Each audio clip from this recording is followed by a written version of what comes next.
Cathryn Hartt here of the Heart and Soul Studio, the acting coach. I have a very quick tip this week for you.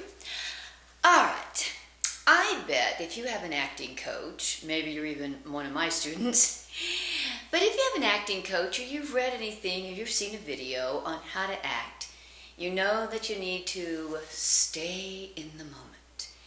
What do we mean by that? Well, staying in the moment means that it's as if I'm really there and this is spontaneously really happening, and it's as if magically something really happens. I'm always kicking butt about this. It's what makes it look like it's not acting. It's this life energy, the twinkling, all the stuff I'm always describing. Okay, so you know you got to do that, but how do you do it? So there are a lot of little things that you can do, but here's a quick trick that I think maybe it'll sort of jar something to sort of goad you into doing it pretty easily. All right, here's the deal.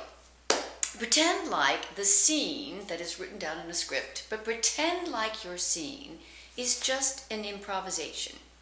Now, I don't mean you don't do all your homework, because really all the work is done before you get up to act.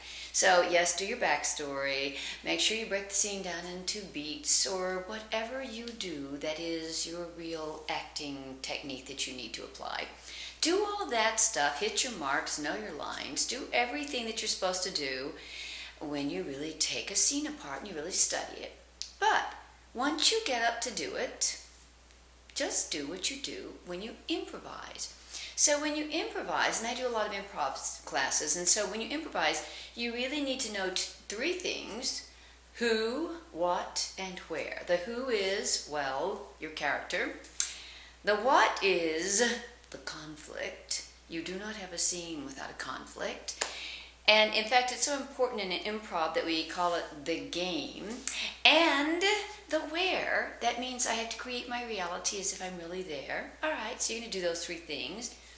So, I am looking for my conflict with the other person in the scene, the game.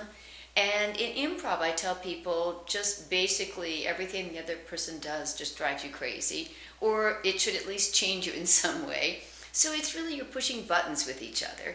But once you get into the scene, instead of thinking, gee, how do I make my lines come out right? Which you should never really be thinking that anyway. Instead, pretend like you're having a game of it, that you're just improvising with them, that it's just you and the other person. You don't know what they're going to say or do. You don't know the script.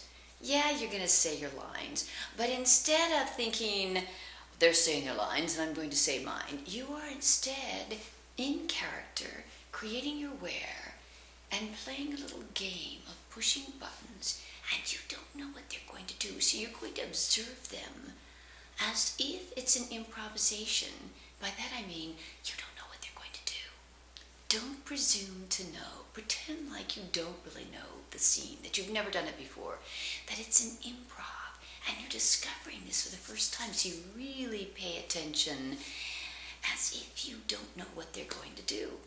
So, just think of the scene with the same kind of spontaneity and fun and game that you think of when you're doing an improv. Just play. Try it. See if it works.